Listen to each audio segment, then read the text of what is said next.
Wait lang, wala pa yung script. So, good morning, students. Okay. Good morning, Morning, ma'am. Okay. Aubrey, kindly lead the prayer.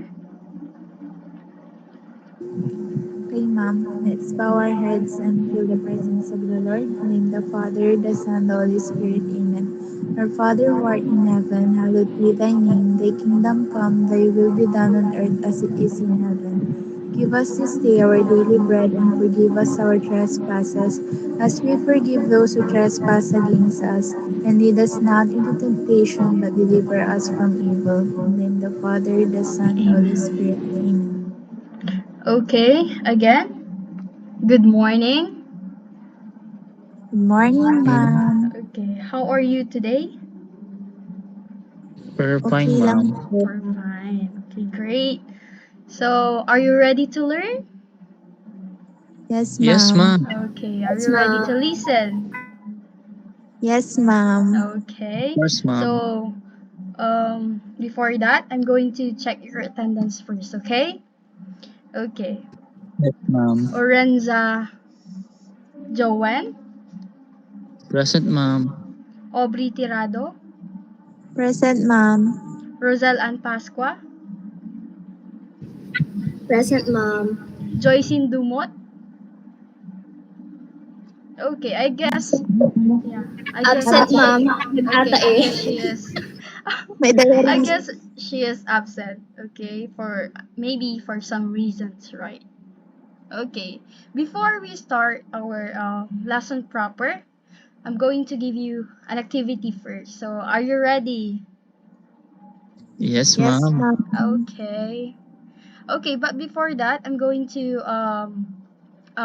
give you some rules, okay? So if you want to recite, just raise your hand. So there is a button here on your screen, I guess. Can you see it? Okay, there. Yes, ma'am. Okay, I guess you have seen it. Okay. So if you want to recite, just click that, okay? If you want to speak, okay, just don't speak or don't when I did not give permission yet, okay? Okay, Yes, so ma'am. before we start our lesson, we'll have an activity first. Are you ready? Yes, ma'am. Yes, ma'am. Okay. So the mechanics of this game is first I'm going to chat or put the link here in the chat box, and then you are going to click it and then just answer those or just play or answer those questions that will be showing in the screen, okay? Yes, ma'am. Are we Ma'am. clear? Yes, Okay, Yes, I'm ma'am. ma'am. going to stop this first, the screen, then I'm going to present the other tab.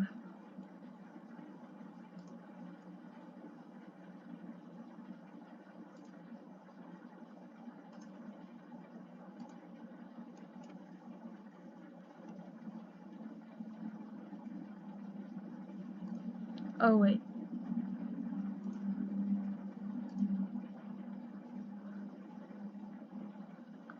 Have you seen the link or not yet?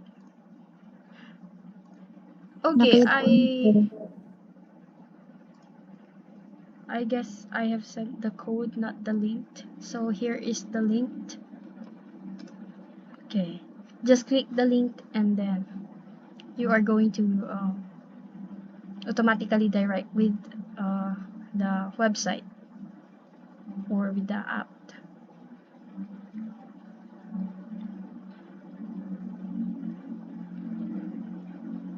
Have you already clicked the link? Just tell me if you are ready. Yes, ma'am. Okay, how about the others? How about the others? Ready na, ma'am. Okay. How about Aubrey? Are you ready? Okay, I guess Joel is already here. We're just going to wait for Aubrey and Rizal so we can start. Aubrey, where are you? Can you hear me? Okay, I guess we're complete. So now I'm going to click the start. Okay? Are you ready? Yes, ma'am. Okay.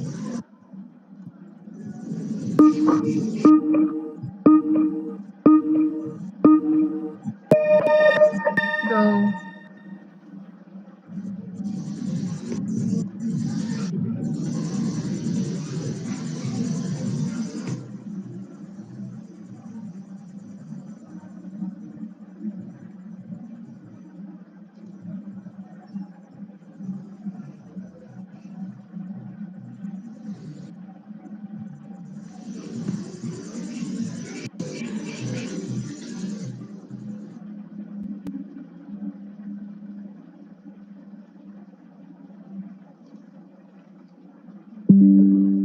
Ah, wala akong nakikita.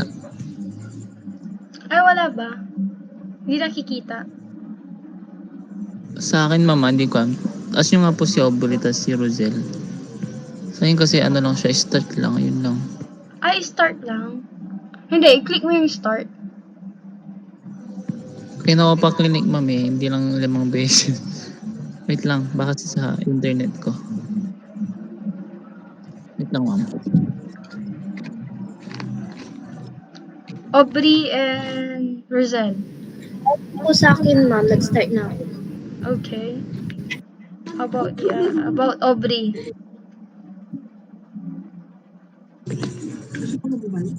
Okay po sa akin, ma'am. Okay. It's just Joel. Joel? Yes, ma'am. Nag-start na? Hindi. Ulitin ko nga po, wait lang. Okay.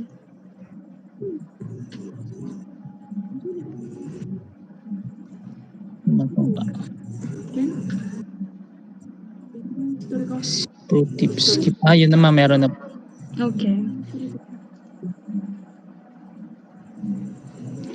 What is metacognition? Talking about this.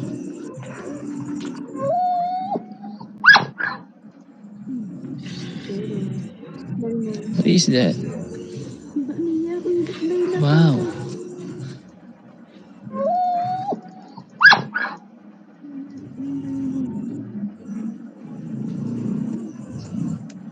Init.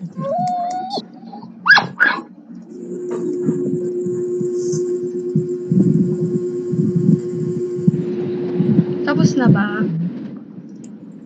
Hindi pa po, ma'am. Umpisa ko lang. What Okay. is application? Done na po ako, ma'am. Okay, wait lang. Sino kayang nangunguna? Okay, just wait for the others. Wala, dami kong wrong.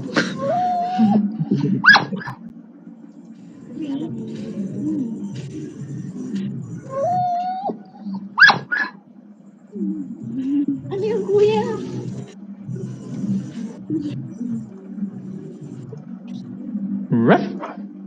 Ma'am, pwede na po i-back. Yes, pwede na. Just going to check sino ang nanalo. Okay, just disregard my name there.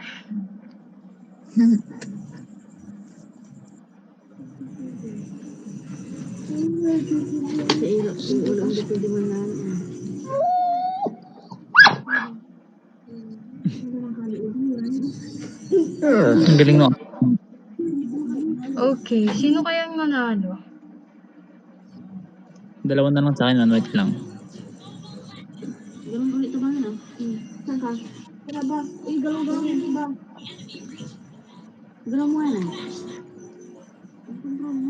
Hindi pa nag-appear yung iba.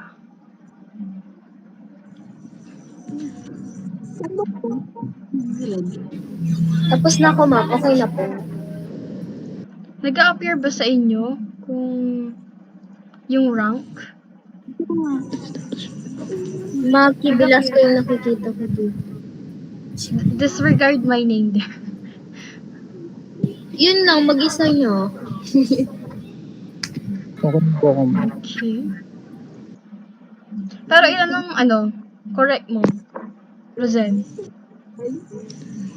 Isa ata mali ko, yung sa integrity ba yun? Ay, sa ma'am, isa. Okay, isa. How about Aubrey? Correct ko lahat, ma'am. Okay. Great. How about Joel? Tatlo po ata, if I'm not mistaken. Tatlo.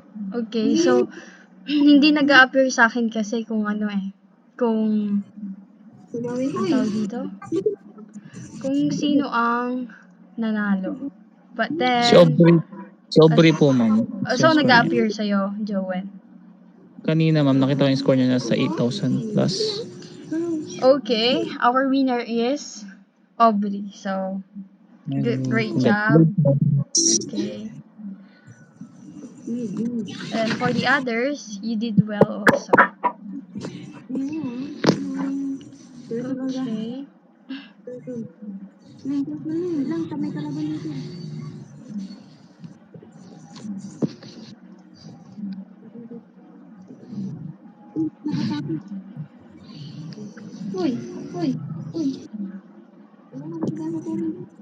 Okay, na-enjoy nyo ba yung game? Yes, Yes, ma'am. Activity? Okay, I guess so. Na-enjoy nyo. So, from the game that you have played, so what do you think, or may hint na ba kayo kung ano magiging topic natin? May hint na ba kayo? Okay. I guess Joen raised his hand. Okay, you have permission to speak. Maybe, ma'am, our topic is all about the different sets of principles. It talks about behavior or attitudes. Okay, thank you, Joen. How about the others? Thank you for your idea. How about the others?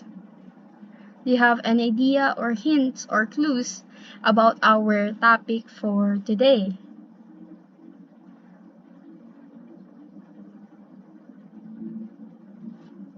Okay, I guess nag-iisip pa sila. Okay. So before that, I'm going to ask you if you really learn about the previous discussion or the past lesson. So now I'm going to ask you, what was the last topic that we have tackled? Okay. Any idea? Okay. It's just Joanne. How about the others? Okay. Rizal?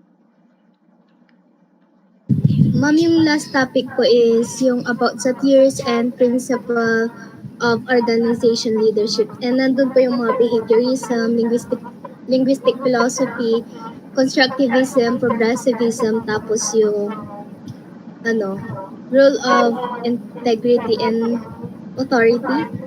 And hindi ko maalala isa. Okay, thank you. I guess Roselle Ann already listened very well from the previous discussion kasi mapapansin nyo na halos lahat binigay niya, di ba? Okay, I guess she really learned from the previous topic that we have tackled. So it is about the different principles about the leadership, right? Okay, now our topic for today is all about theories and principles on organizational leadership. So we are going to move to chapter 10. Okay? Are you ready to listen? Yes, ma'am. Okay, discussion. I am your teacher for today, Maki Velasco. Okay, just wait. From the title that you are looking looking at right now. So, what is or are the ideas na pumapasok sa isip nyo? Okay, Joanne. I think, ma'am, when we say theories and principles, I think it talks about the qualities of being a leader. Okay, thank you. How about the others? Do you have any idea or any thoughts about this?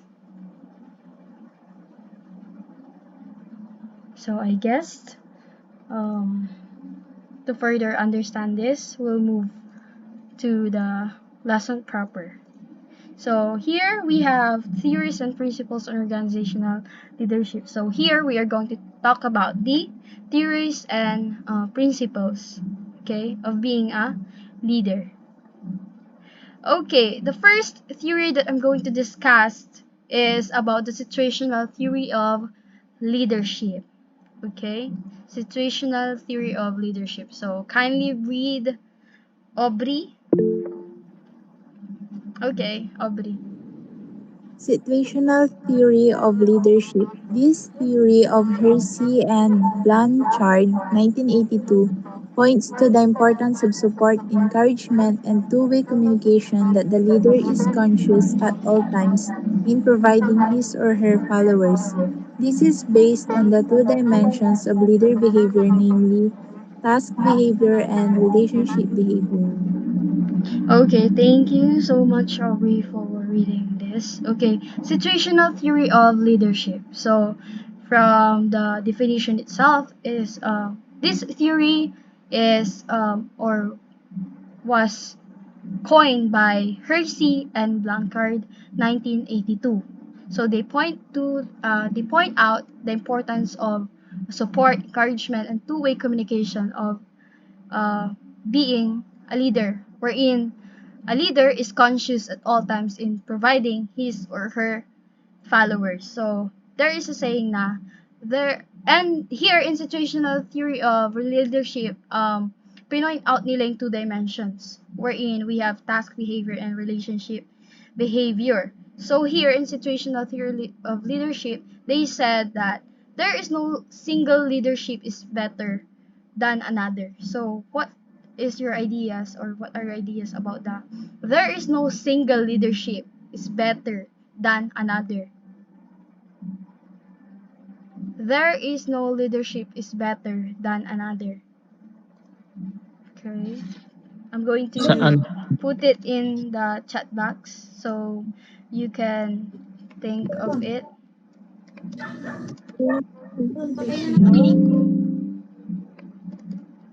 Okay, I guess my laptop is going to shut down. So I'm going to charge it first. So wait for me. Wait. Just wait. I did not notice it.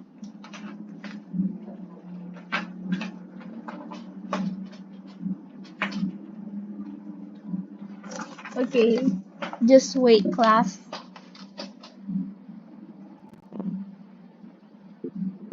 Okay. It is already charging.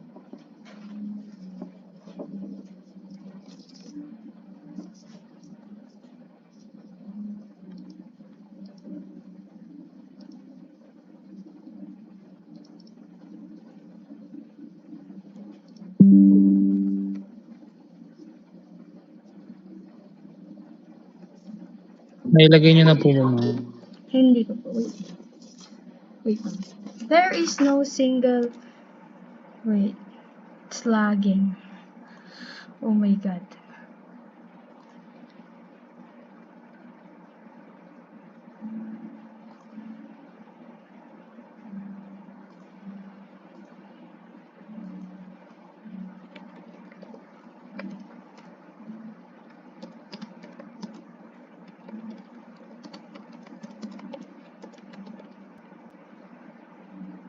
Okay, here.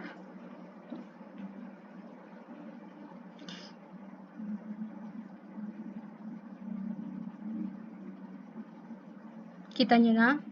So, Sabi ni Hersey and Blanchard, 1982, there is no single leadership.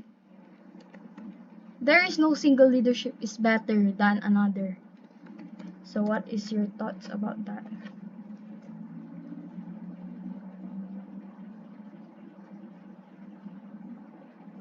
Do you have any idea about this? There is no single leadership is better than another.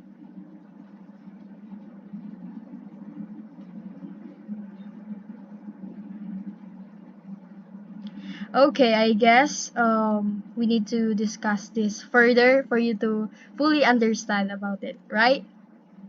Okay, so, it says here that there is no single leadership is better than another. Wherein, yung isang leader is kung paano yung leadership style niya or style ng pagiging leader is case-to-case basis or situation to situation. For example is that sa isang sport team, for example sa volleyball, di ba? Sa school, every year nagbabago ng team members, right? May mga anong tawag dito? May mga, di ba may mga sinasalihan tayong mga elimination, di ba? So, kung sino yung best of the best, sila yung makakapasok, di ba? So, from that, nagbabago yung team members, right? Okay, by that, yung isang leader, hindi na ganun yung leader niya ay ang tawag dito, yung leadership style niya, kung paano yung pagiging leader niya from the previous team is hindi ganon. Kasi nga, hindi pare-parehas ng ugali, hindi pare-parehas kung paano matuto yung isang bata sa training, right? So, doon, nagbabago ng style yung isang leader. Kung paano niya ba matuturuan ng tama or, matuturuan ng tama yung estudyante, yung, ang tawag dito?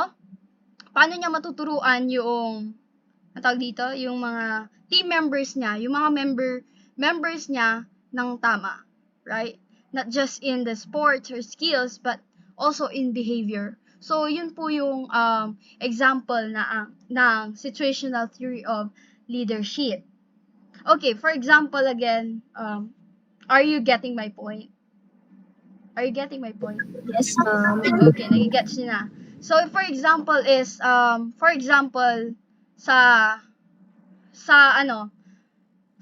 between the teacher and the students, wherein every year, probably, nag-shuffle or nag-iiba yung advisory class nila. Or yung mga, yung mga students nila is nag-reshuffle or nagmi-mix, di ba? Ganon, nag-iiba ng estudyante. So, by that, yung isang teacher serve as a leader, di ba? Doon sa loob ng classroom. So, by that, mag-iiba siya ng teaching style. Wherein, babaguhin niya yung teaching style niya para mag-fit doon sa mga estudyante niya. Kasi nga, hindi sila pare-parehas ng abilities. There is a multiple intelligences that we have, right? Hindi sila pare-parehas ng learning pace, right? So, Yes, ma'am. yun yung example ng situational theory of leadership. Okay? Are we good? Okay. Joel? Ma'am, idea ko lang. Parang when you say, there's no single relationship is better than others. Diba? Alam naman natin na There we have is no different. better leadership. Okay. So alam naman natin na we have diba? We are diverse. So we have different kinds of perspective. And then as a leader, so we have of course we have our own strategies or methods. Yes. Especially when we are a teacher, so we're going to make a strategies. For example, gaya ng sinabi niyo ma'am, di ba? Kunyari, for example, yung teacher is college yung tinuturuan niya and then napunta Yes. siya sa high school. Yes. So, yung teaching strategies niya or yung style niya or yung methods na the way she or he interact to his or her student, dapat is babaguhin na yun. Depende sa level nung mga students na kaharap niya. Parang ganun po. Yes, you're definitely right, Joel. So, thank you for the idea. So, sa mga iba, may mga ideas pa ba kayo? You can raise your hand or you can speak here. Okay, yun. Isang example yun kay Jowen, yung sinabi ni Jowen. So, situational theory of leadership, it is yung pagiging leader or yung leadership style mo is nagbabago depende sa sitwasyon. Nagbabago yan. So, may development. Okay? Yes, ma'am. Okay. So here, Hersey and Blanchard, 1982, point out the two dimensions of leadership behavior. So we have task behavior and relationship behavior. So let us first discuss about the task behavior. Okay, kindly read, Roselle, task behavior. Okay, ma'am. Task behavior. It pertains to how the leader is so task focused that makes him or her behave in a manner that much emphasis is given to accomplishment of tasks which make him or her so anxious in getting things done. Okay, dito sa task behavior is that the leader is so task focused. Sabi nga dyan, di ba? Task focused. Wherein, gusto niyang ma-accomplish yung isang bagay by giving his or her direction to his or her constituents or to his or her team. So, dito siya yung nagbibigay ng direction, instruction to when, where, or how to do something. Di ba may mga ganong leader? Di ba? Na sila Yes, yung ma'am. nagde-decide. So, ang tawag doon na leadership style is autocratic, wherein yung mga instruction and decision making is nanggagaling sa kanila. Right? May mga ganun ba kayong kilalang tao? Wherein, task focus sila masyado. Gusto nilang ma-accomplish wherein, may ano na sila, may plan na sila eh. May plan na sinusundan yung isang leader to accomplish Yes, ma'am. something. So, sabi dito that that much emphasis is given to the accomplishment of tasks which makes him or her so anxious in getting things done. So, ang ano niya dito is ang tawag dito, ang goal niya dito is ma-accomplish yung isang task. Okay? So, dito, sabi ko nga, authoritarian leader or autocratic leadership style. Okay?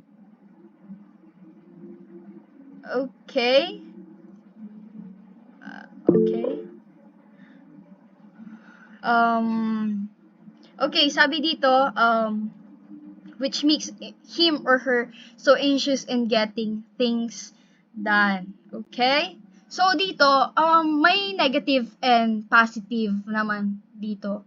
So, sabi nga nila na in everything there is an advantages and disadvantages. First, the advantage. What do you think is the advantage of this one? Okay, I guess Roselle is raising her hand. Okay, you can speak now. Ma'am, kapag ganyan yung behavior ng isang leader, is madaling matatapos yung isang task. Yes. Yes, yun nga. Kasi nga, planado na, di ba? Sinasabi niya kung anong gagawin, when, where, how to do something. So, yung instruction nanggagaling sa kanya mismo. So, kontrolado niya. Yun yung right term. Kontrolado niya kung ano yung mangyayari doon sa sitwasyon na yun. Okay. How about the disadvantages? What do you think are is the disadvantage or are the disadvantages of this leadership behavior, task behavior? Do you have an idea? Task behavior. Okay. How about others? Okay. Aubrey, you can speak now. Ma'am, idea ko lang po Kasi kung gusto niyang matapos agad yung gagawin, baka ma-pressure po yung mga members niya ganun. So sobrang excitement niya na matapos yung task. Okay. Isa yun sa mga disadvantages ng leadership behavior, right? Ng task behavior, rather. Okay. How about other disadvantages? Do you have idea. Okay. Rizal?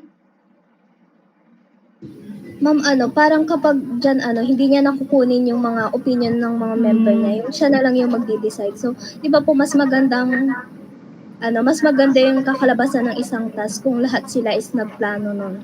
And lahat na nabigay yung opinion nila about dun sa task. Okay, yun yung isa din sa mga disadvantages niya. Hindi niya nakukuha yung mga opinion ng ibang constituents niya or members niya na para ma-accomplish yung isang task. Okay? Okay, with that, that is the task behavior. Are we clear with this one? Yes, ma'am. Okay, with that, this one is the opposite of the task behavior. Okay, who wants to read? Okay, Joel. Relationship behavior. This is how the leader puts premium on respect and rapport to his or her subordinates as they journey with their leader in the realization of the organization's objectives. Okay, kanina is one-way communication. Wherein, kapag one-way communication, yung leader is the sender and the receiver is his or her constituents wherein walang feedback na nangyayari, right? Kapag sinabi nating one-way communication. But then here in relationship behavior, you are building or you are creating rapport or respect to each and everyone, to your subordinates, di ba? When we say rapport, it is the harmonious relationship with each other, wherein yun, harmonious. So, dito naman, opposite siya ng task behavior, wherein dito is two-way communication naman siya. So, yung leader, magbibigay siya ng idea niya, yung mga direction niya din, but then, may feedback na nangyayari. So, there is a feedback. Yung mga constituents niya or members niya is magbibigay ng ideas nila to accomplish something. Okay? So, dito, ang tawag dito, collaboration yung nangyayari, relationship behavior. Collaboration yung nangyayari wherein the members are very participative, right? So, yun. Do you have any idea with this one? None, ma'am. Okay. Aubrey, do you have any idea with this one?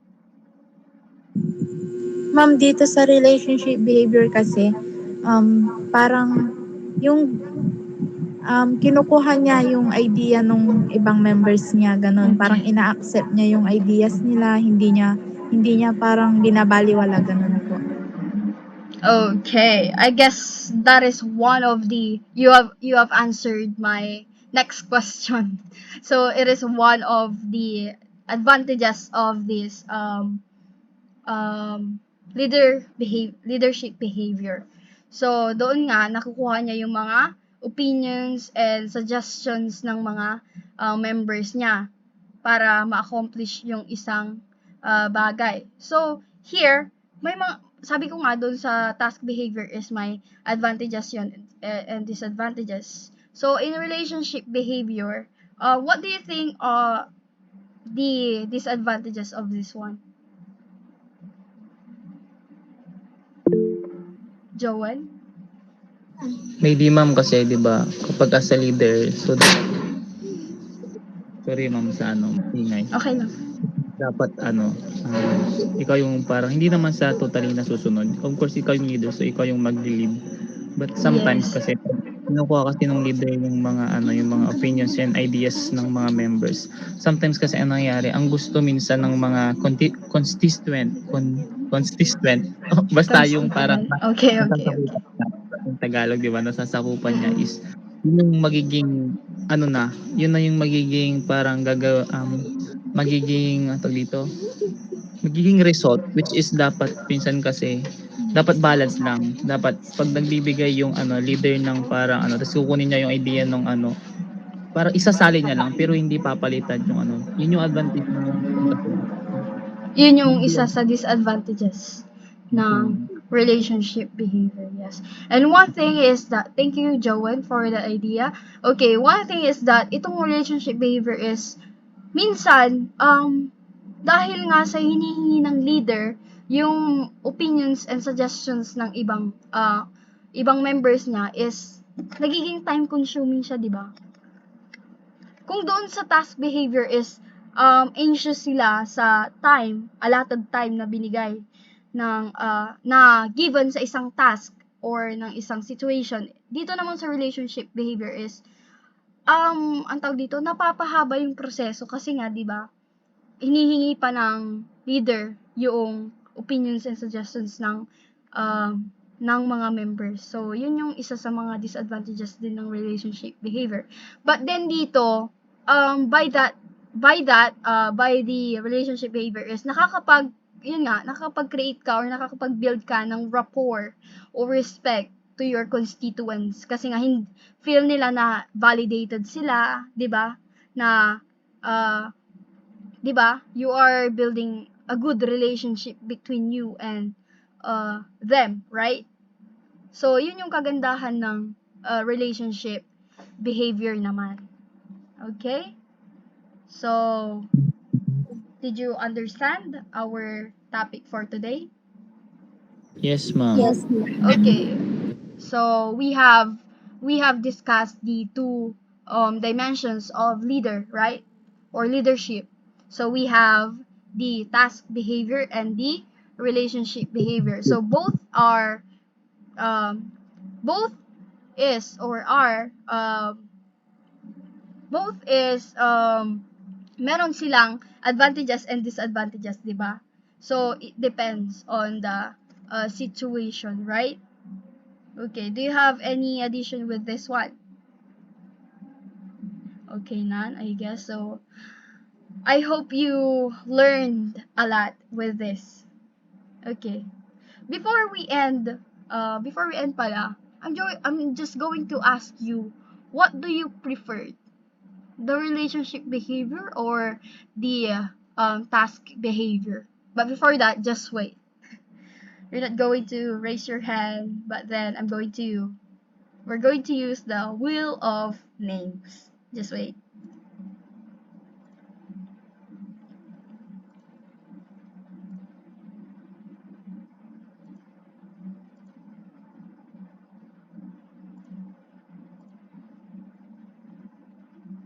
Okay, sino kaya ang mauuna? Sino kaya ang mauuna?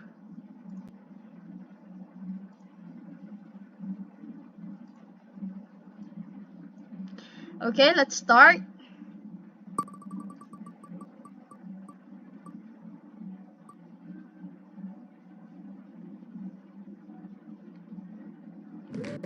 Okay, we have Aubrey. It's your turn. It's your time to shine. Okay, the question again is, what do you prefer? The task behavior? If you are going to be a leader someday, or sabihin na natin, ipagpalagay na lang natin na isa kang leader ngayon, di ba? So, what do you prefer? The task behavior or relationship behavior? Ma'am, for me, relationship behavior. Why? Kasi po, as a leader po Okay. kasi, ma'am, Just wait. kinukuha ko po yung idea ng mga members ko and yung mga suggestions nila kung okay ba sila sa ganito or hindi para mabago po, ma'am, ganun. Tapos maayos po namin. Okay, I'm going to be right back. I'm just going to do something, okay? Just wait. Okay, ma'am.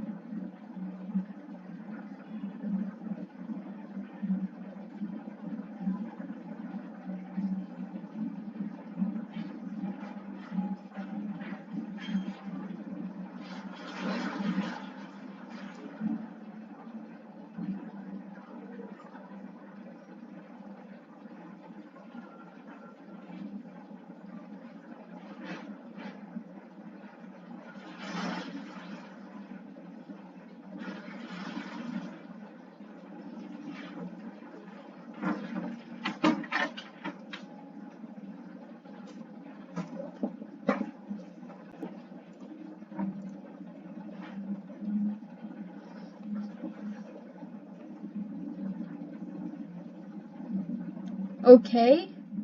Um, I'm back. Okay, how about, okay, the next name we have,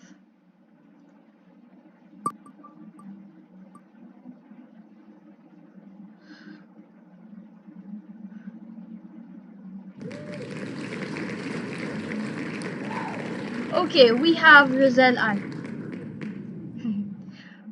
The last For me, ma'am, task behavior. task Kasi behavior. nga, Why? kagaya nung Okay. sinabi ninyo kanina na mas madaling matatapos yung isang task kung nakaplano na siya. And then, hindi na siya Okay. magiging time consuming para sa akin.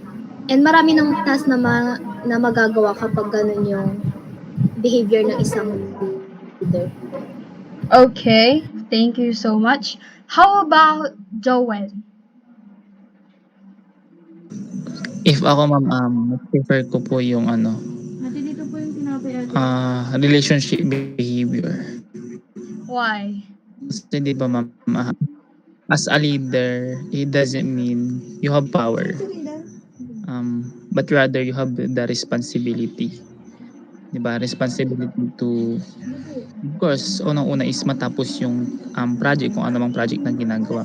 And of course, Yes. responsibility kasi ng leader na i-ask or i-address yung mga opinions and ideas ng mga members niya. Nang sa ganun kasi, nagkakaroon ng tinatawag na brainstorming or collaboration para Oh, magkaroon yes. ng mas positive and magandang outcomes ng kung anong gagawin ng leader and of course yung members niya. Okay, so, um, with that, di ba, may mga sarili-sarili tayong perspective, di ba? Yung iba gusto yung relationship behavior, but then yung iba gusto yung task behavior. So, it depends on us, di ba? Na, yun nga, magkakaiba tayo ng perspective, right? Okay, with that, um, you have answered my questions, and I guess we you did listen very well. So, in my perspective naman, gusto niyo bang malaman? Yes, ma'am. Okay. Kasi nga 'di ba iba-iba tayo ng perspective with that kind of thing. So, for me naman is I'm with relationship behavior. Why? Kasi nga 'di ba by that you are creating harmonious relationship with your constituents. So, they have their voice heard, 'di ba? May mga karapatan sila para i-voice out yung kanilang mga opinions and suggestions sa mga bagay-bagay, right? Okay. And one thing is that ang relationship behavior is that ang tawag dito, yun nga, two-way communication. So, you are giving your constituents is being validated, their opinions, and then, ang tawag dito, dito naman is, nakakapagbigay ka na ang rights or ng kanilang rights and to para sabihin kung ano man yung gusto nilang i-suggest with that kind of situation. Hindi lang i-suggest, but then they have this kind of behavior na makakapagbigay sila ng feedback sa'yo. Makapagbigay sila ng feedback sa'yo kung tama ba yung ginagawa mo. And then, sa decision making, hindi lang ikaw yung gumagalaw or nag-iisip. But then, there is a collaboration. There is brainstorming na nangyayari. Okay? So, I preferred relationship behavior. But then, task behavior is also considered. Kasi nga, di ba, doon sa task behavior, sabi nga ni Rosel is planado na and kontrolado mo yung time and then yung gagawin when, where, and how to do something, right? Okay. I guess you did listen very well. So, have you learned? Yes, Yes. ma'am. Okay, Yes, naintindihan ba ma'am. yung topic natin? Opo, Yes. ma'am. Naintindihan Yes pa? po. Okay, I guess so. So, with that, your willingness to lend an ear means so much to me. See you next time. So, thank you for listening. Thank you for your cooperation. So, thank you for lending your ears to me. Okay. So, but before that, I want you to get your notebook. I want to get any piece of paper, not just notebook, but any piece of paper behind you, beside you, in front. Okay.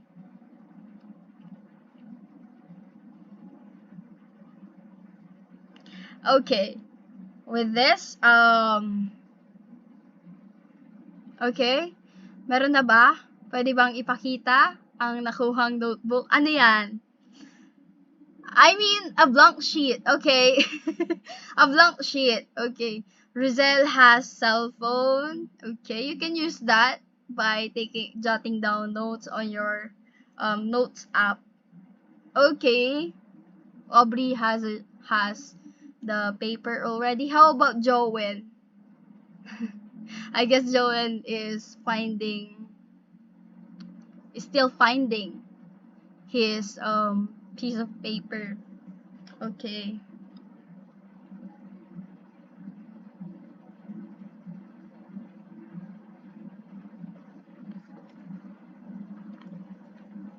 Okay. Meron na ba lahat?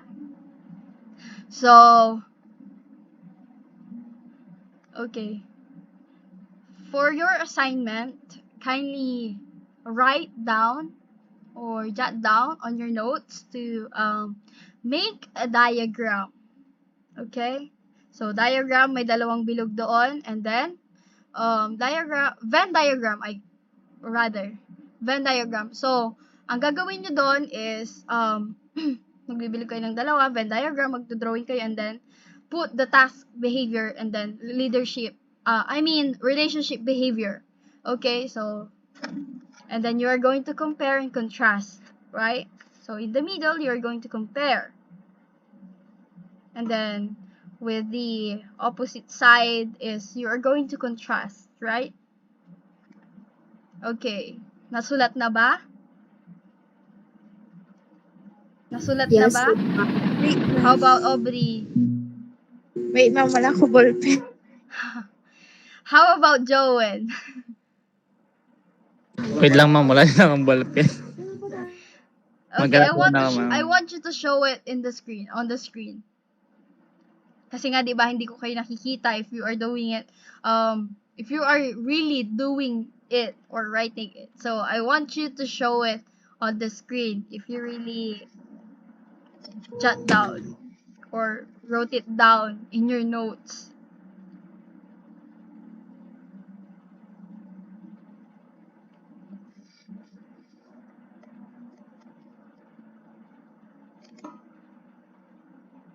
Nasulat na ba? Okay, you will pass that on the next meeting, okay? Okay, I guess Aubrey has these perfect circles. How about Joel? Ma'am, Okay. oblong yun. What? Rosal? Oblong yun, ma'am. It's not circle, it is oblong. How about Rosal?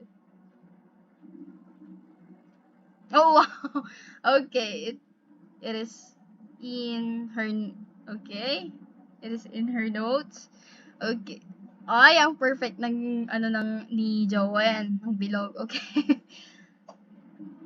Okay, thank you for that. Thank you for being honest. So, with that, I'm going to see you next week and I hope you learned a lot. So, bye. Bye, ma'am. Thank you for listening again. Bye, ma'am. Thank you. Thank you. You can leave now. Thank you.